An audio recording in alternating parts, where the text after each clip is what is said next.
उम्मीद है आप खैरियत से हैं। आज हम बात करेंगे प्रॉपर्टी इन्वेस्टमेंट पे और इससे जुड़ी हुई मुख्तलिफ चीज़ें, जिसमें टर्किश नेशनैलिटी है, टर्किश पासपोर्ट, टर्किश रेजिडेंस और इन्वेस्टमेंट, रिटर्न ऑन इन्वेस्टमेंट्स, मुख्तलिफ तरह के प्रॉपर्टी पोर्टफोलियोज़ क्या हो सकते हैं, इन सब चीज़ों में हम बात करेंगे। सबसे पहले जो ये टर्किश सिटीजनशिप का प्रोग्राम है, जो कि फास्ट ट्रैक टर्किश सिटीजनशिप है थ्रू इन्वेस्टमेंट, इसमें आपको पता है कि ये बेसिकली $2,50,000 की इन्वेस्टमेंट करनी है। ठीक है जी। इन्वेस्टमेंट में किसी किस्म की कोई शर्त नहीं है। आप चाहे एक प्रॉपर्टी लें, एक से ज़्यादा लें, रेजिडेंशियल लें, कमर्शियल लें, ये सब कुछ आपकी अपनी चॉइस है। ठीक है जी।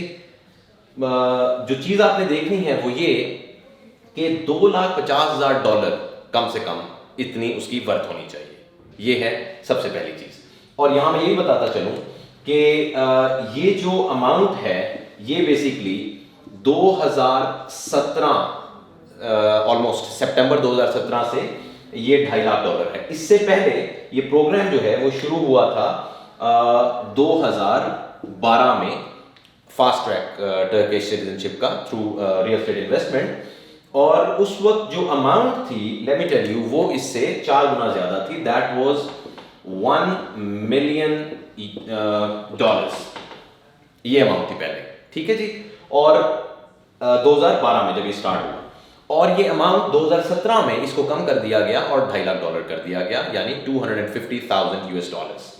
किसी किस्म की इसमें कोई शर्त नहीं है, जिसका फॉर एग्जांपल कि जी आपने टर्किश जुबान सीखनी है या आपने इतना अरसा रहना है। शर्त किसी किस्म की कुछ नहीं।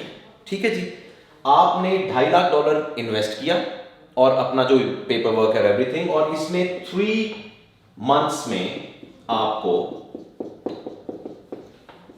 इन्वेस्टर, बेगम और 18 साल से कम उम्र बच्चे, ठीक है, जो लीगल फैमिली है, उन सबको टर्किश पासपोर्ट्स मिल जाते हैं और वो पूरी जिंदगी के लिए, लाइफ टाइम के लिए आप टर्की की शहरियत आपको मिल जाती है।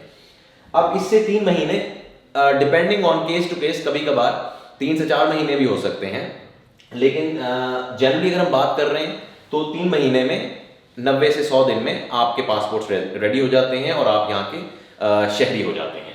एक चीज जो है उसका आपको पता होना चाहिए कि जो प्रॉपर्टी आप सिटीजनशिप के लिए लेंगे, चाहे वो 1 है या 2 है, जो भी प्रॉपर्टी है या प्रॉपर्टीज हैं, वो 3 साल के लिए, फॉर 3 years, वो नॉन सेलेबल हो जाएगी, यानी उसको आप बेच नहीं सकते, लेकिन उसका इस्तेमाल कर सकते हैं। चाहे आप खुद रहना चाहते हैं तो आप खुद रह सकते हैं, उसको रेंट पे दे सकते हैं, तो उसका इस्तेमाल कर सकते हैं, लेकिन 3 साल तक उसको बेच नहीं सकते। 3 साल बाद आप उसको बेच सकते हैं। ठीक है। लेकिन नेशनैलिटी आपके पास रहेगी, क्योंकि वो लाइफ टाइम के लिए आपको मिली है।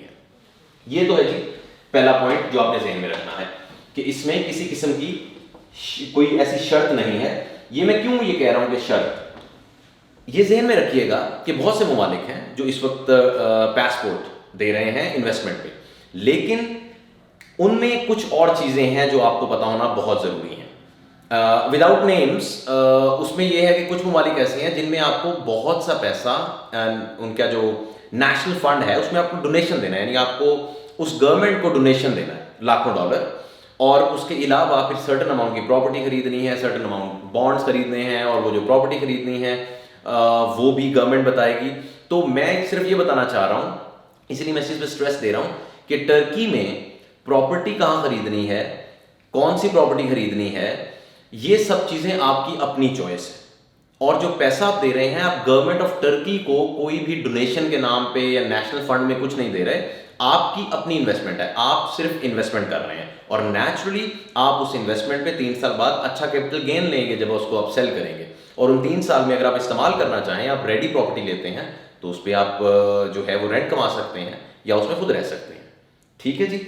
अब क्या वो चीज़ें हैं जिनका आपने ख्याल रखना है, जिन चीज़ों का जाहिर है वो हमारी रिस्पॉन्सिबिलिटी है, बट बिकॉज इन वीडियोस बनाने का मकसद ये है कि आपको एजुकेट किया जा सके उन लोगों को जो किसी भी हवाले से टर्की में इंटरेस्टेड हैं। ठीक है जी। अब नेशनैलिटी के मामले में सबसे पहली चीज़, इंपॉर्टेंट चीज़ जो कि मैंने ऑलरेडी बता दी, कि ये मेक श्योर करें कि अमाउंट जो है वो $2.5 लाख हो। ठीक है।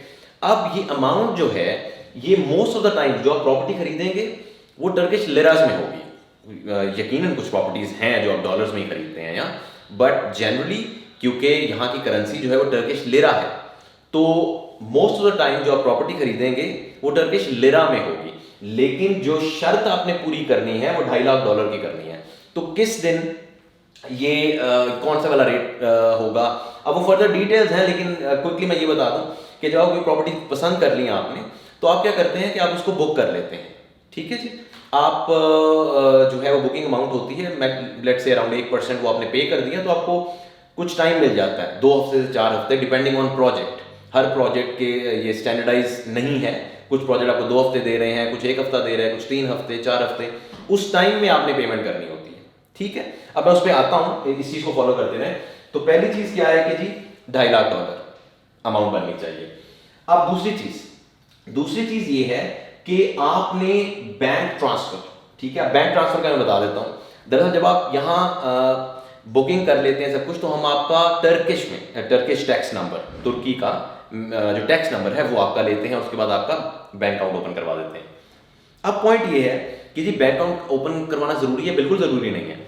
यहाँ जो मैं ये पॉइंट बताने लगा हूँ जो इंपॉर्टेंट है, और ये पॉइंट मिस नहीं करने क्योंकि ये बहुत जरूरी है आपकी नेशनैलिटी प्रोसेसिंग में, वो ये है कि आपका जो टर्की का जो अकाउंट है, बैंक अकाउंट, ठीक है, लेट्स से ये आपका टर्की का बैंक अकाउंट है, यहां हम बैंक भी लिख देते हैं, और लेट्स से कि ये जो है ये प्रोजेक्ट है, ठीक है जी, जिनको पेमेंट करनी है, तो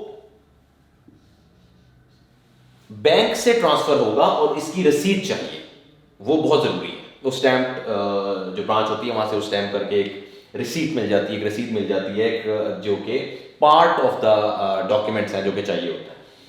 अब ये बैंक टर्की में आपका ओपन करवाने का मकसद ये है कि आप, फॉर एग्जांपल, हो सकता है कि आपके पैसे कुछ भाई ने देने हो या बेगम के अकाउंट में हो, या लेट से किसी और मुल्क में पैसे हों जो आप जो है वो जो आप इस्तेमाल कर रहे हैं नेशनलिटी लेने के लिए, तो ये चीज़ का ख्याल रखना है कि आपके अकाउंट से जो आपके जो प्रिंसिपल एप्लीकेंट है नेशनलिटी का या जो इन्वेस्टर हैं, उनके नाम से सारे पैसे ट्रांसफर होने चाहिए और उसकी रसीद मिलनी चाहिए।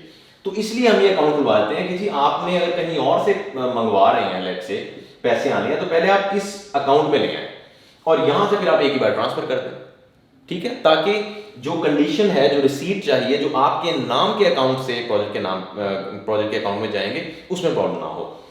जस्ट टू क्लैरिफाई, अगर आप कहते हैं जी आपको जरूरत नहीं है, ठीक है जी, आपको इसकी जरूरत नहीं है, तो नो प्रॉब्लम, एनी बैंक, कोई भी बैंक अकाउंट दुनिया में कहीं भी है आपके नाम पे, आप उससे सारी ट्रांसफर जो है वो आप प्रोजेक्ट को कर दें और उसकी जो रिसीट है वो भिजवा दें, दैट्स इट। ठीक है, तो इसमें कंफ्यूज नहीं होना। यहां अकाउंट खुलवाने का मकसद है आपको फैसिलिटेट करना, ताकि पैसे जो है वो कंडीशन जो है बहुत इंपॉर्टेंट है। आप ऐसा ना हो कि आपने लेट से बेगम के अकाउंट से या भाई के अकाउंट से $60,000 भेज दिया और लेट से 2,60,000 की आपने प्रॉपर्टी खरीदी, 60,000 भाई के नाम उस अकाउंट से भिजवा दिया प्रोजेक्ट को और 2 लाख अपने अकाउंट से। नहीं, ऐसे नहीं होगा। आपके नाम के अकाउंट से सारे पैसे जो हैं वो प्रोजेक्ट के अकाउंट में जाने चाहिए। तो इसलिए हम यहाँ आपका अकाउंट खुलवा देते हैं, ठीक है, और जो टाइम दिया गया होता है उसमें आपने ट्रांसफर करना होता है। तो जी पहली चीज आपको समझ आ गई कि इतनी अमाउंट है और उसमें ये रिसीट चाहिए होती है हमें, ठीक है, वो जरूरी है, जो कि स्टैंप और साइंड एक रिसीट बैंक से मिल जाती है तो ट्रांसफर करते हैं। अब इसके बाद इंपॉर्टेंट चीज क्या है? इंपॉर्टेंट आपने ये ध्यान में रखना है कि इवैल्यूएशन, ठीक है जी, आपकी इवैल्यूएशन या उसको यहाँ एक्सपर्ट रिपोर्ट भी कहते हैं। यहाँ जब भी एज अ फॉरेनर आप प्रॉपर्टी खरीदते हैं, चाहे आपने नेशनलिटी लेनी है या नहीं लेनी, एज अ फॉरेनर जब भी आप प्रॉपर्टी खरीदेंगे तो उसकी इवैल्यूएशन रिपोर्ट आपने लेनी होती है। उसकी सर्टेन अमाउंट आप पे करते हैं, that is not a big amount, और उसके अगेंस्ट आपको प्रॉपर बेहतरीन किस्म की रिपोर्ट मिलती है, ठीक है जी, और वो जरूरी है। तो अभी इवैल्यूएशन रिपोर्ट जो है ये जरूरी है। क्यों जरूरी है? क्योंकि आपने जो प्रॉपर्टी खरीदी है उसमें जितनी पेमेंट आपने की है, जिस पे डील हुई है, वही अमाउंट होनी चाहिए आपकी रजिस्ट्री पे, टाइटल डीड पे, ठीक है जी। या इसको आसान में बता देता हूं कि जो भी अमाउंट आपकी टाइटल डीड पे है टाइटल डीड क्या है जी? रजिस्ट्री, ठीक है, ओनरशिप डॉक्यूमेंट जो है। जो अमाउंट आपकी टाइटल डीड पे है, ठीक है, वो और एक्सपर्ट रिपोर्ट की एक तो थोड़ा बहुत फर्क हो तो मसला नहीं है, ठीक है, लेकिन बहुत ज्यादा फर्क नहीं होना चाहिए, क्योंकि वैल्यूएशन ये कहती है कि ये प्रॉपर्टी गवर्नमेंट की नजर में इतने की है, ठीक है, तो उसमें और उसमें कोई फर्क नहीं होना चाहिए, पहली चीज। और ये कंफ्यूजन क्लियर कर लीजिएगा, मैं इसका एग्जांपल भी आपको दे देता हूं कि जो अमाउंट टाइटल डीड पे है वो अमाउंट नेशनलिटी के लिए काउंट हो रही है। मिसाल के तौर पे आपने प्रॉपर्टी खरीदी, मैं यहां इसको सारे को रिमूव कर देता हूं, आई होप कि ये चीजें यहां तक समझ आ चुकी हैं। मिसाल देते हैं कि लेट्स टेक एन एग्जांपल कि आपने प्रॉपर्टी ली $6 लाख, ठीक है जी, लेकिन टाइटल डीड पे उसकी अमाउंट आ रही है $300,000, ठीक है। मैं ये बताऊंगा कि बहुत से केसेस में अगर ऐसा होता है तो क्यों होता है। तो ये आपकी है अमाउंट जिस पे आपकी डीलिंग हुई है, लेकिन ये वो अमाउंट है जो टाइटल डीड पे आ रही है, ठीक है। तो ये अमाउंट जो है that will be counted, nationality के लिए ये अमाउंट होगी, जिसका मतलब ये है कि हाँ जी आप एक फैमिली या एक फाइल नेशनैलिटीज के अगेंस्ट ले सकते हैं। लेकिन अगर यही सारी अमाउंट आएगी, ठीक है, तो वो प्रॉपर्टीज अगर आप दो फैमिलीज के नाम पे लेते हैं तो दो लोग नेशनैलिटीज, दो फैमिलीज नेशनैलिटी ले सकती हैं, क्योंकि 2.5 lakh 5 lakh you can get 2। लेकिन ये आई होप क्लियर हो गया आपको कि जो अमाउंट टाइटल डीड पे है, ओनरशिप डॉक्यूमेंट पे है, वो अमाउंट काउंट होगी, ठीक है जी। ये थी इंपॉर्टेंट चीजें, और इसके अलावा कोई जुबान का, रहने का, इस तरह का किसी किस्म की कोई शर्त नहीं है। अब जो मैंने पीछे एक बात की कि ऐसा क्यों होता है कि प्राइस जो है वो टाइटल डीड में फर्क है और वैसे फर्क है, उसकी वजह मैं आपको बता देता हूं।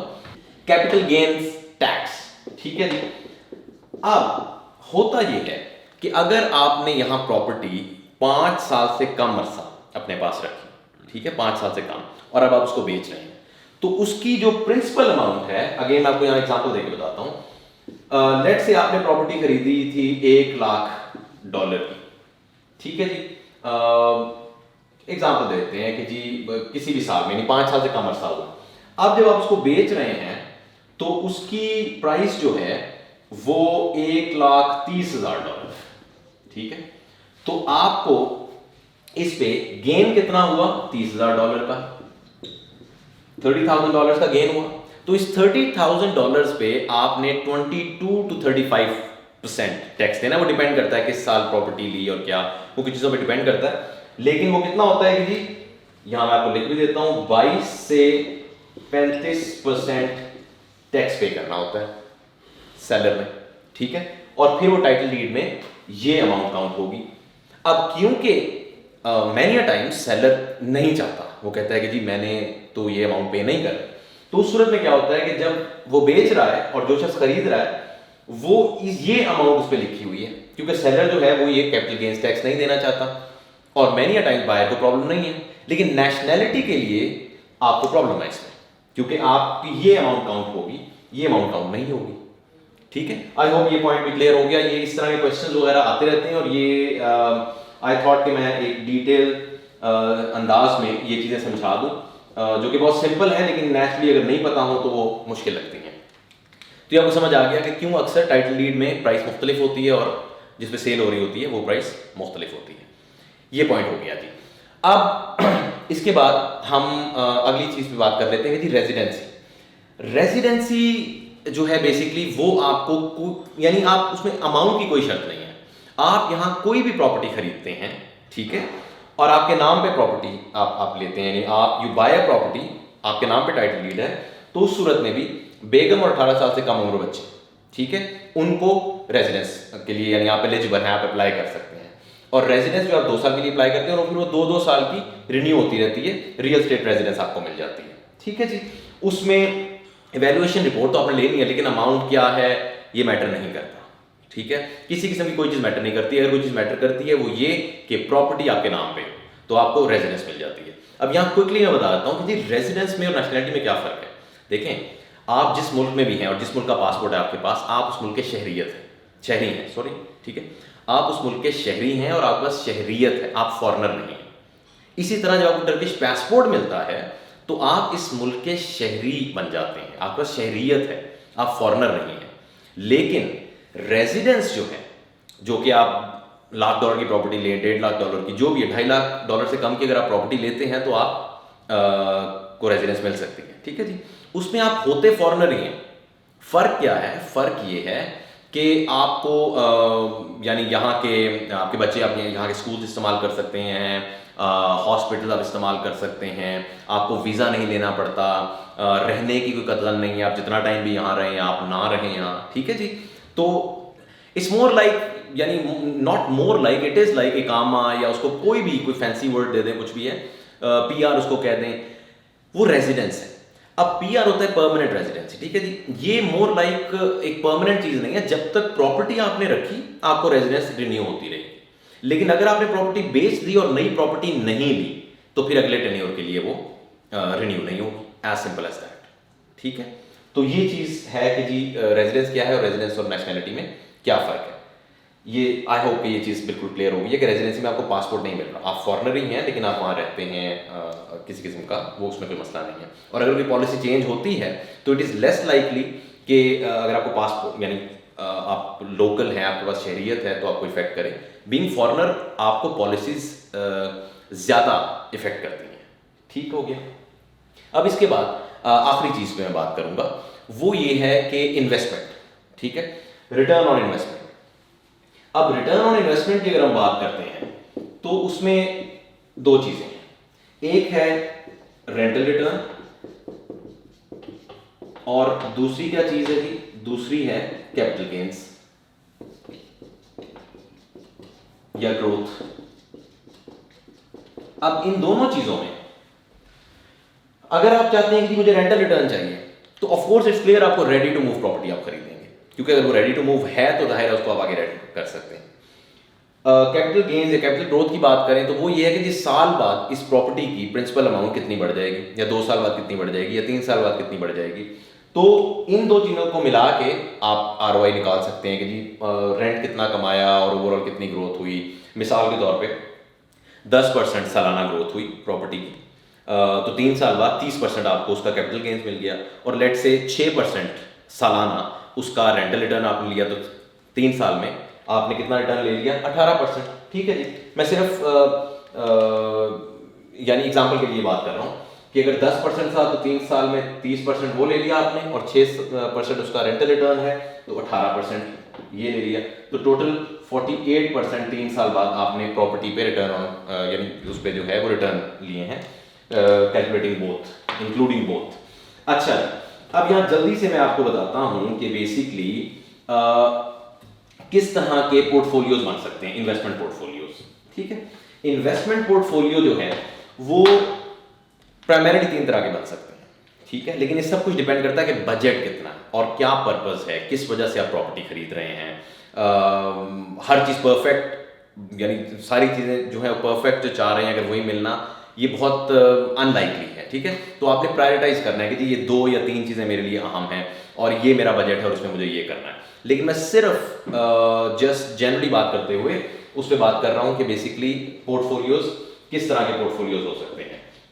तो अगर हम पोर्टफोलियोज पे बात करें तो मैं समझता हूँ कि 3 तरह के। अगर तो है जी कंप्लीटली इन्वेस्टमेंट का पोर्टफोलियो।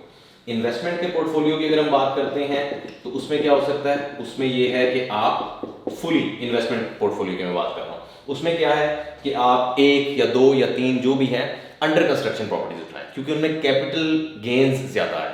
ये ज़हन में रखिएगा कि इस्तांबुल में ओवरऑल अगर हम बात करें तो अगर आप रिटर्न्स की बात करते हैं तो इट्स बेटर कि आप अंडर कंस्ट्रक्शन प्रॉपर्टीज में जाएं, क्योंकि उसमें कैपिटल गेन्स बहुत अच्छे आते हैं। ठीक है जी। तो इन्वेस्टमेंट पोर्टफोलियो की अगर हम बात करेंगे तो उसमें क्या होगा, जिसको आप ऑफ प्लान कहते हैं या आप उसको अंडर कंस्ट्रक्शन कह लें। अंडर कंस्ट्रक्शन प्रॉपर्टी आप लेते हैं, आप 2 यूनिट उठा सकते हैं, आप एक फ्लोर उठा सकते हैं, आप एक बिल्डिंग उठा सकते हैं, आप एक प्रोजेक्ट उठा सकते हैं। इट्स ऑल कि आप किस तरह के इन्वेस्टर हैं या कितने पैसे हैं, उसमें क्या करना है, तो ये आप कर सकते हैं। और फिर ये बात ध्यान में रखिएगा please, even for nationality citizenship की जो बात की है उसमें रेडी लें अंडर कंस्ट्रक्शन में, इट डजंट मैटर, उसमें आपने पूरी पेमेंट करनी है और आपको उसके अगेंस्ट टाइटल डीड यहाँ मिलती है, चाहे वो अंडर कंस्ट्रक्शन है।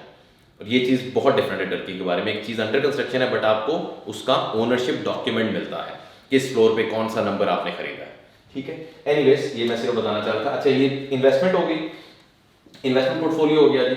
इसके बाद दूसरा पोर्टफोलियो क्या हो सकता है जी लिविंग का।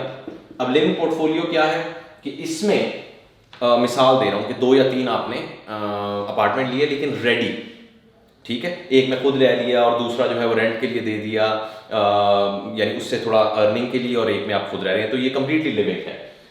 तीसरे की अगर हम बात करते हैं वो जो है वो है हाइब्रिड पोर्टफोलियो बनाया जा सकता है। अब हाइब्रिड पोर्टफोलियो में क्या है कि जाहिर है आप एक प्रॉपर्टी ले लें जो अंडर कंस्ट्रक्शन में है, जो कैपिटल गेन्स अच्छा दे दे, दूसरी प्रॉपर्टी आप रेडी ले लें, उसमें आपने खुद रहना है तो खुद रह लें, और उसको अगर रेंट पे देना है तो रेंट पे दे दें। इसमें क्या हुआ कि मिक्स हो गया, ठीक है जी। एक चीज़ रेडी है जो एज इट इज़ है, बिल्कुल रेडी आप खरीद रहे हैं, दूसरी जो है वो अंडर कंस्ट्रक्शन है, ठीक है। तो जनरली जो है फ्रेमवर्क मार्केट का अच्छा है। जनरली इस तरह की चीज़ें बिल्कुल नहीं होती। अगर आप कुछ इस तरह के मामला सोच रहे हैं कि जी रेंट कैसे होगा, ये कैसे होगा, वो कैसे होगा, तो प्रॉपर्टी मैनेजमेंट पे मैं एक और वीडियो बनाऊंगा जिसमें मैं कोशिश करूंगा कि आपको इन चीज़ों को एड्रेस करूं कि property management is not that big a deal, ठीक है जी।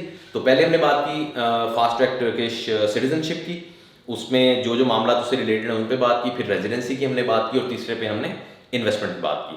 आई होप ये सारी चीज़ें जो हैं आपको समझ आई हैं, और I hope it helps for whatever reason you want to use it. Thank you very much, अपना ख्याल रखिएगा। अस्सलाम वालेकुम।